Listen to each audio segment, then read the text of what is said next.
My people, as I talk to now, Tinubu don't enter one chance because Rufai and Peter Obi and some other people don't fall out, don't enter Tinubu, don't give am wotowoto as I talk to now because Tinubu come as I talk, say Nigeria they enjoy, say na fake life, now Nigeria feel they live before he enter power.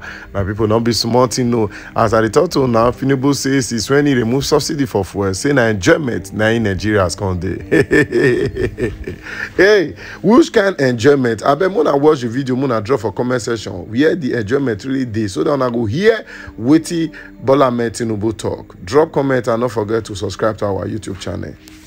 Nigeria's President Bola Ahmed Tinubu is saying that a good life Nigerians thought they lived or they were living prior to his administration was fake and capable of collapsing the country. The president, who was represented by Wahab Egbewole, the vice chancellor of the University of Ilorin, spoke over the weekend during a convocation ceremony of the Federal University of Technology, Akure in Ondo State. Tinubu was quoted to have said that the removal of petrol subsidy and the unification of exchange rates were necessary to save Nigeria from the brink of collapse. Well, he's quoted as saying, "Unfortunately, the good life we thought we were living was a fake one that was capable of leading the country to a total collapse unless drastic efforts were urgently taken. The need to salvage the future of our children and bring the country back from its brink of collapse necessitated the strategic decisions to remove the fuel subsidy and also unify the exchange rates. I am not unaware of the consequences of the tough decisions on our people. I sincerely wish there could be softer options." Rufai.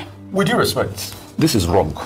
Nigerians were not living any fake life. It was not as if when the first subsidy was there, life was a whole lot better for Nigerians. It was just a measure to make things easier. There was still massive poverty. There was still massive pain. Even when Nigerians went abroad and they claimed they subsidized the naira, to the dollar, which was about 600, 700 then, how many people could really even afford that money? The economy was depressed. So you say Nigeria was living fake life. Now, there was no living. It was not that we're living in paradise. But what we're telling President Tinubu every time is, did you think of the effect of destroying the lives further and devaluing the lives before you embarked on it?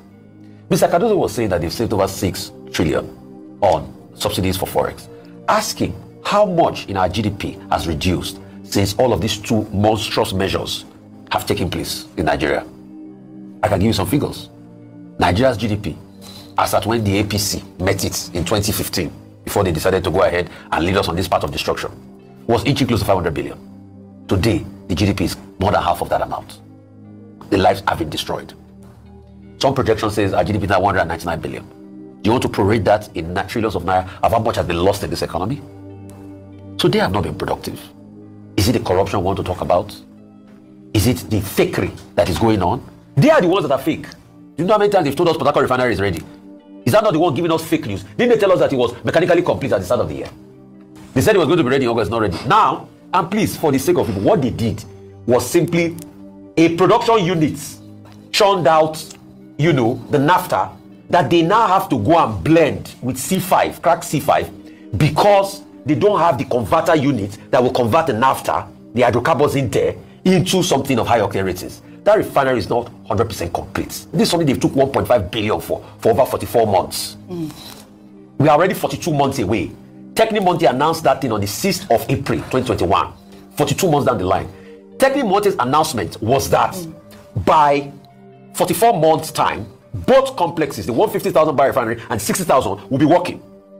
42 months in, they've just achieved 70% of the 60,000 barrels because they don't have a converting unit. Now, for all of them that are saying blending is international practice, if you have a full-on converting unit, once you provide the naphtha, you have a converter that will be able to crack further the hydrocarbon. You don't need to go and get external C5 and now blend. Why is Dangote refinery not doing that? Because they have the full-on units. So people should stop deceiving people. And the NNPC, after we revealed their lies, even confirmed that that's what they are doing. That they are taking the naphtha they are providing from their own column and they are going to crack it with, blending with crack C5. They are getting from Indorama. So they are the ones that have been faking Nigerians all this while. All the projects, the money they said they were going to save, invest in other projects, they've been faking Nigerians. So they are the ones that have been lying to Nigerians. They are the ones that are living fake life. Is President Tinubu not the one living fake life? A country that doesn't have money, you are buying new private jets, presidential jets, that you didn't even pass through the National Assembly. Today, we don't know how much to spend on that big bogus jets. Is that not fake life? My critical thing I'm preaching in Nigeria is that, according to Peter Obi, Nigeria has retrogressed over the last decade due to poor and incompetent leadership orchestrated by President Bola Ahmed Tinubu and his immediate predecessor. we need to move the country from consumption to production. If we have a country that is productive, we won't be talking about salary and wages, because that would be given. You don't see countries that are doing well now, like countries I mentioned, talking about salaries and wages. They're talking about the next set, producing young people who are creating jobs and everything. But because we refuse to be productive here, we will always be quarreling about salary and wages. And nobody telling Nigeria is a poor country. It's a very rich country.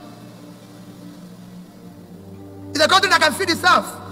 Today, Ukraine is at war, but Ukraine sends grain to Nigeria to help them fight hunger. Because we are number 109 hungriest country in the world. You must have to change that. All these territories you're seeing are agricultural field. So they tell you about Sambisa Forest. It's an agricultural field. It's a very simple thing. I don't think it will take you more than 3 hours or 4 hours to drive all through the Sambisa Forest. But I can tell you that if you go to Morocco today, from Casablanca to Port of Tangier, it's about 366 kilometers or thereabout. And it takes you 4.5 hours. And on both sides, all you will see is cultivated land that will feed the people. We can't have such places threatening us. It just shows we don't have competent leaders who have capacity, who have compassion, who have vision to be able to do anything. And that is where you belong. You must choose to do what is right today. You must help us to end the suffering of the people. You must choose to live in peace and adopt meritocracy, competency, all this as a measure of selecting those who you live with, you work with, and serve you. You must look at what will benefit the society. You must think for the interest of everybody. You must work to live in a society that is secure. A society that will care for everybody. And it is not rocket science. Other societies are doing it. But it requires people to change their conception and perception and think in the right ways and use the proper ways of measuring development, not adopting their own. Not creating their own sin, where you say, Peter Obi, you're not doing well. He will start shouting at everybody. He say, I know what I'm doing. Guys, una hear wetin Peter Obi talk and wetin Rufai talk. Rufai, no be small thing, no. Problem dey.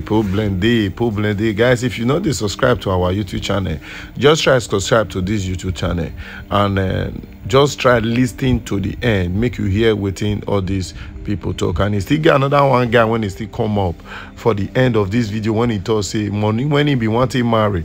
He can realize say the money not reach him. The money not go reach him to do anything. So he can use the money to eat. Money to marry now, not deal with him again.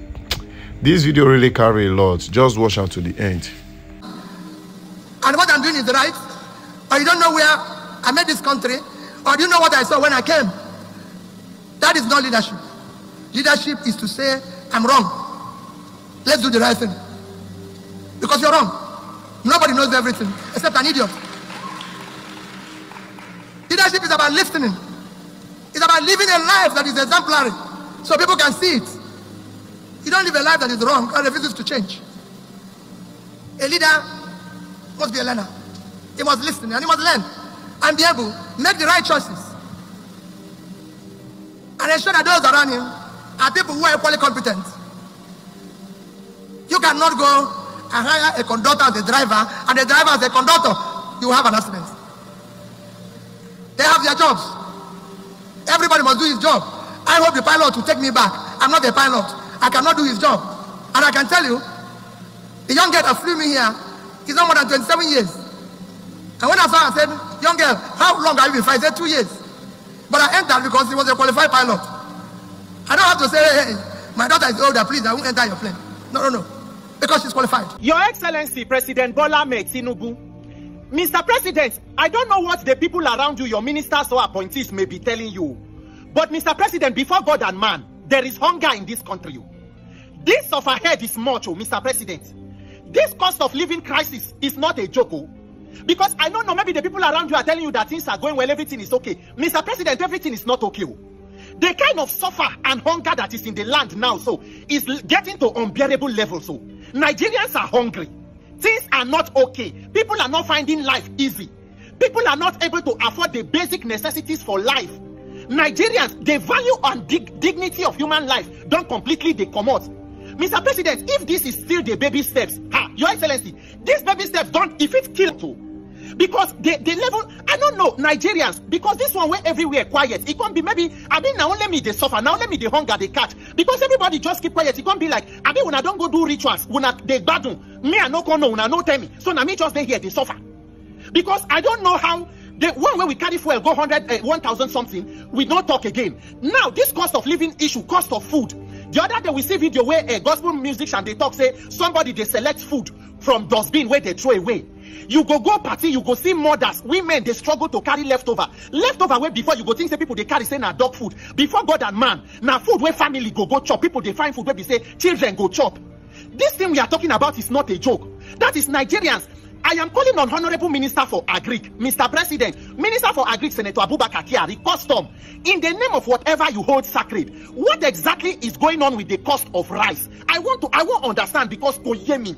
I know come understand what really they happen. That is rice for Nigeria. Don't be the one with bag of rice from at a point from 80,000, 70,000, 90,000. About 2 weeks or so ago, it reached 100,000. Now they say whether I don't come down to 80,000. That is bag of rice for Nigeria. Don't become the one where we say now thousands upon thousands. Rice will be the staple food where we say everybody they fit say okay make the cook chop. Rice too don't become exclusive for big man. Now big man food now. What exactly is going on in the name of God? Price of commodities, cost of transport. I come out say make I carry money make you go buy things where we say you go need for house. As they calculate the items where you pick keep on top of counter. Now so my mind go they beat. By the time they tell me price, I they look to which of the item where I go return. But I check everything now which one I want come out inside. Say I no go buy soap, I no go buy toothpaste. There is nothing that is a luxury item there. Milk, Milo. Basic necessities where you need. Not beside they go club, go do dorime. Not be say person they go sit down say they chop pepper soup or they do nkwobi. Just the basic needs of life a person cannot afford. How people they manage, people without stable source of income. How husband and wife with children they take raise people for this economy now. In the name of God, politicians, whatever you people are doing, you need to do it urgently. Because at this rate, crime go start to increase again. With the years another insurgency group are waiting don't come out for North. How families they manage to feed children, send to school, pay house rent, take care of medical bills. In the name of God, I beg Nigerian politicians. That is why to even start family now, young people they fear to start. Everywhere you see baby mama, these people, everybody they run from responsibility. You go see people where go marry less than 1 week, 2 weeks, wife or husband don't the message person, can you borrow me 20? Can you do this? Because people are just marrying out of societal pressure, not because they have the financial capacity to sustain a family. In the name of God. Person for even say, okay, maybe we for even marry under Buhari administration. We can't say no, maybe after that it go better. Say the one will come there now. As I did so now, cover, no day. Where they talk say, okay, small money where I gather, say in case I see woman, make I go ask of the hand of marriage. I don't chop the money where I gather to go ask of hand of marriage. So as I did so now, any girl will not say won't marry me. If you know say I know if you can't go see your people, maybe you can't see my people. Maybe you should come and ask of my own hands of marriage. Because as it be so now, there's nothing on ground. Nothing there on ground. In the name of God. Person price, they don't go around, they don't chop her. I beg Nigerian politicians make una help us now. Is it until people start to commit suicide? Is it until people start to die pressure? Say una knock for person house, the person die. Please help us. The cost of living is too high. This is unbearable. The dignity of human life, how human being go they